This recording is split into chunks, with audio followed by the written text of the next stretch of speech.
following night, the story, picks up where it left off and all that kind of stuff. All kinds of dream formats. I think, you can invent one. You can invent a dream format. Say you want. This kind of dream. Would you like to have a dream of, I don't know, studying particle physics or something? You could probably have that dream if that's what you wanted. But, in the ordinary sense, everybody knows some people occasionally dream of future events. So you can have that kind of dream. I've had that kind of dream, and not by accident, by intention. It it took me a little bit of, it's an effort like a sport or something. You have to work up to it. You have to have nerve to do something like that. To tell God that you would like to have a dream of the future. Because we're all threatened by the mysteries of reality, right? So, and I really wanted to know. That's why I wanted to know. I wanted to know not so much what was going to happen in the future. I wanted to know uh, about the nature of reality. Can I have a dream of the future? I was interested in things like that, in terms of scientific theories and things like that. The arrow of time. It's only time is only moving into the future. There's no past and all that sort of thing. And so I've read, a lot of little articles and things like that. So in order to just have a better understanding of how time works, I asked God, I'd like to have a dream of the future. And, in order to do that, it wasn't so much believing or having faith. Yes, I trusted God to respond to me like He did when I was a kid. Sure, fine. But I had to be happy and peaceful with what I was asking for. You know, I couldn't, very well ask God to give me a dream of the future that would ruin my life. You know what I mean? He's not going to give me that, because God is like a father. Now I'm using a noun, but the thing of it is that God is very much a verb. He is a power in action. So anyway, I had this dream of the future. It was a very ordinary experience. It was about visiting my doctor's office. My physician was a diagnostician, right? So for regular physical checkups, I would see him, and he's great. It's a very good doctor, Harvard graduate, and everything. So in the dream, I'm not quite sure where I am when it first starts. So I go into this office, and then I don't see anybody. There's a door, that goes further back into the office. So I go through the door, and I look right beside the door there. There's a desk, and there's a secretary. And the secretary gives me a little piece of paper. She says, they want you downstairs for an x-ray. So, I say, okay. So I leave the office. I go through the halls, take the elevator, whatever. I go downstairs to this little, room number or whatever. And when I go into this room, it's a huge room. It's a huge rectangular room, and it has,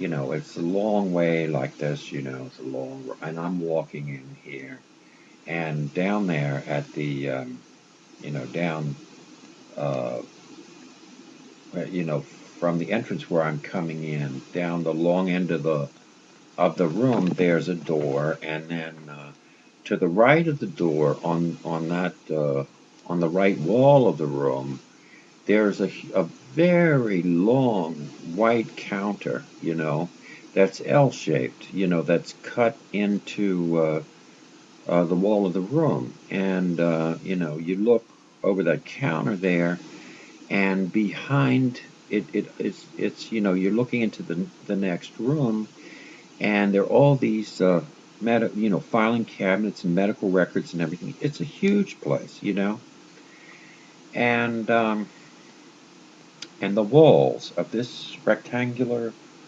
It looks like a reception room, but there's no furniture in there for people to sit and wait or anything. It's completely empty.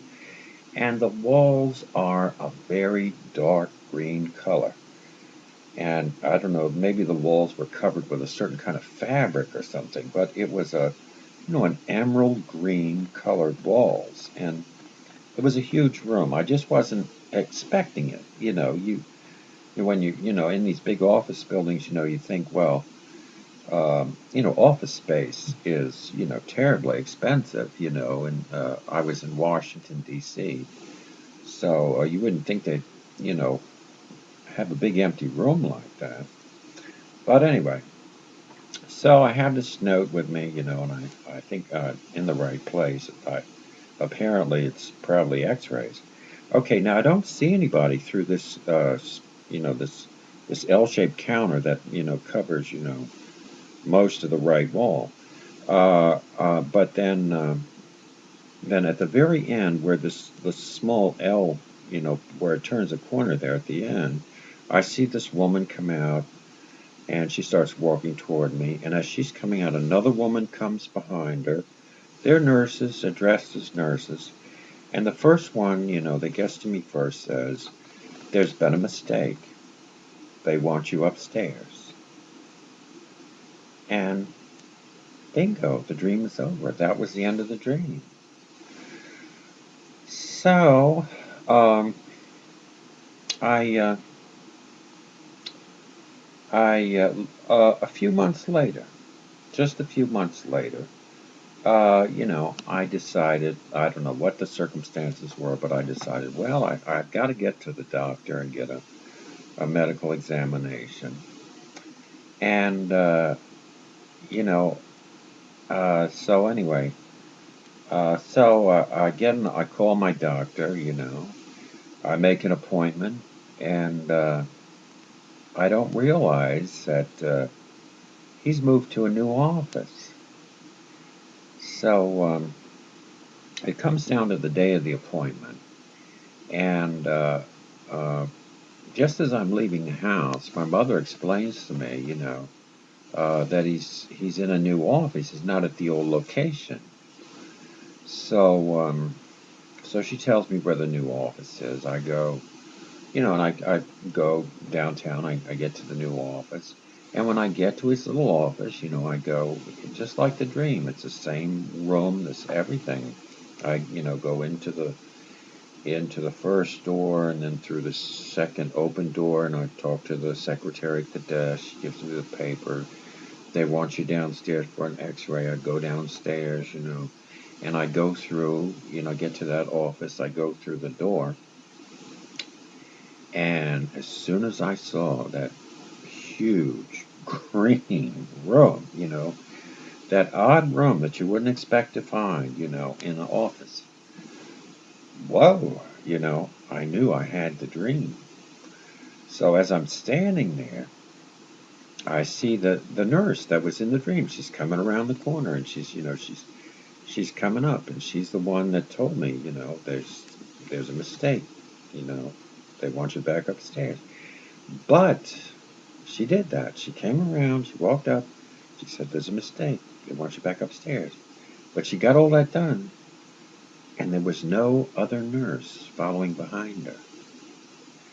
So after she said that to me, I turned and I looked at the corner, the little of the L-shaped counter there, and the little opening and I just stared, and sure enough, within a few seconds, the other nurse came around the corner and looked at me. Now, at this point, the nurse had told me, there's been a mistake. They want you upstairs. She said, "Are you all right?" you know. And so I thought, no, I can't explain this to these nurses. And I said, "Yeah, I'm fine, or I'll be fine. That's fine." you know. And I